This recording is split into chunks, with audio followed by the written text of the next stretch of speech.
Hey guys, it's Mathel here once again, and today I wanted to show you some ground slam action. I've been wanting to play with a Hegemony's Era stuff for quite a few days now, and finally got around to doing it, and I wasn't quite sure what I was going to do with it.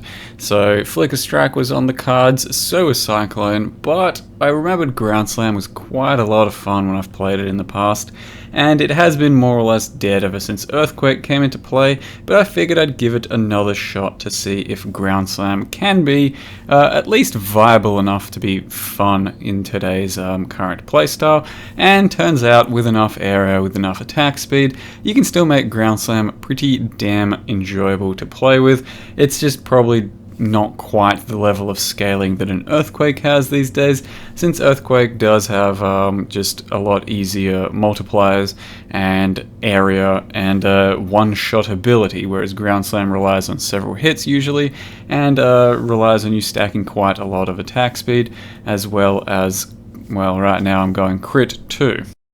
And that is probably what you have to do to get comparable sorts of damage from Ground Slam to Earthquake. I've got a bit of an Earthquake tested in the background here too. This is of course crit Earthquake though, so it doesn't really go together that well, crit Earthquake and faster attacks, but it still works, and essentially you can do anything with this build, including Sunder as I'm showing here, but Sunder has its own drawbacks too, in that the area doesn't scale quite as well, and it just becomes a bit less fun overall in my opinion. So Ground Slam is the choice I've made, but like I said, with the Hedgie stuff, it is a very powerful baseline unique you can buy for rather cheap, and it's just a very strong weapon that you can build almost anything with, or any skill with. I'm trying out Flicker Strike here as well, and Flicker is very strong, as we all know, and probably one of the better options for the stuff and how you would build with it, but you know, it's not for everyone, and you can build a Flicker character out of just about any item anyway, so it's not necessarily necessary to go for Flicker Strike on this one, since you can make Flicker out of most other weapons. But it is a lot of fun, and it's really kind of a choose your own adventure stuff. You can do whatever you want. I am going to try and force a Ground Slam on this character, and see how we go. If it's necessary to end up changing into a different skill or not is something we'll find out later. For now we're going Ground Slam. I'll surely have some reports for you back in a few more days as to whether or not it's been viable, or if it was a complete waste of time.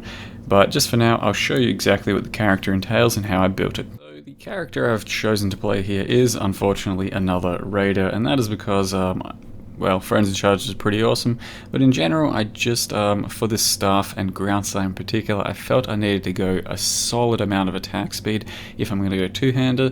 In the past, I've done some one-hand Ground Slam action, and you can get some pretty good attack speeds on that.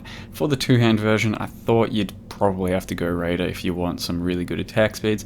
Berserker was the other option, and I was likely going to do that, but in the end I just decided the Frenzies are just way too fucking good for bridging the gap on your attack speed and clear speed. As well as that, I went the Onslaught tree, which is a huge boost in Onslaught attack speed as well as run speed too. So it just smooths out the playstyle of the entire character. So I did get a Hedgie's Era, and I managed to 6-link it, so that's why I decided to play the build in the end. It's a 500 DPS weapon with good crit, a bit of attack speed, some power charge generation, and it's all physical. So for that, for a few chaos is what it is right now. That is pretty insane, and I think worth at least having a go around. And then the rest of the gear, I'm still trying to kind of figure out exactly how I want to scale this character, because there are a lot of options. So snake bites, for example, for poison, I'm not sure that's terribly worth it right now, but I'm playing around with them, because without any poison scaling, it's not that good. So we may have to go vulnerability and then like conk effect for the actual boss fights and all that. Everything else is pretty stock standard though, except for the Rat's Nest. Decided to go Rat's Nest for some crit and attack speed.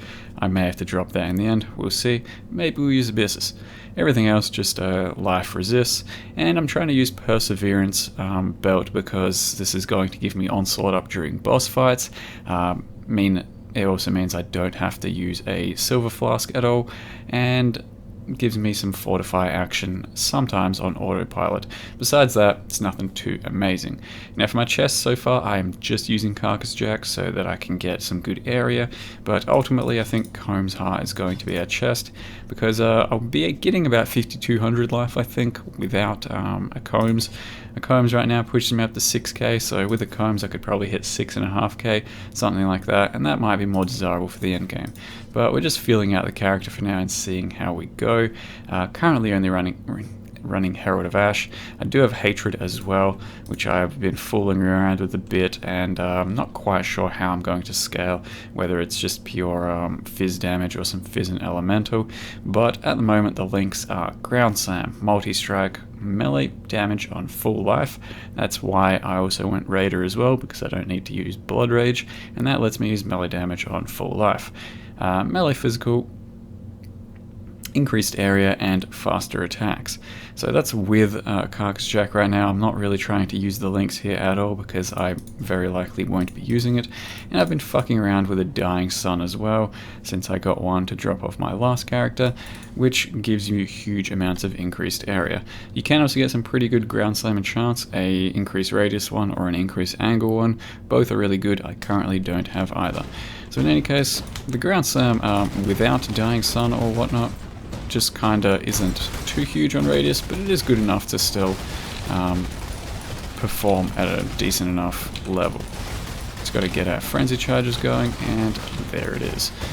So this is without Dying Sun, not pressing it at all. It's still adequate, but it doesn't give you the full screen clear like you've been seeing in the videos. But it is definitely still capable of clearing and comparable to Earthquake, at least on the lower sense, or lower end of maps and all that. And the tooltips that you can get on Ground Slam are actually pretty insane. At the moment I got 260k DPS there. That's without Conk Effect, without an Atziri Flask even, without a lot of stuff that you can get. Ultimately, Ground Slam is a pretty big tooltip warrior, and start pressing Dying Sun now by the way. Once you do get a whole shitload of scaling, like your Conk Effect, maybe even an Abyssus into the build, you can probably hit tooltips of something like 1,000,000 DPS, and that's just pure damage without any scaling of like poison or bleed, so I may get a Void Heart into the build too. Basically, this character can be anything, can be Sweep, can be Earthquake, can be Sunder, at the moment we're Ground Slam, can be Flicker, and I'm just trying to see where the character takes me and how it goes. Long story short, hedgy stuff, we are a raider, there's a shitload of traveling involved because it's crit, and yeah, we'll see how we go with this one. That's about all for this character for now, guys. We'll just mention once again that I am going to start updating my builds on a build list, a version 2, because the first one is just too full and I cannot edit anymore. So I'm going to try and get the gear and passives located for builds that I make from now on in this thread in the future. So that's it from me, guys. Thank you very much for watching, and see you next time.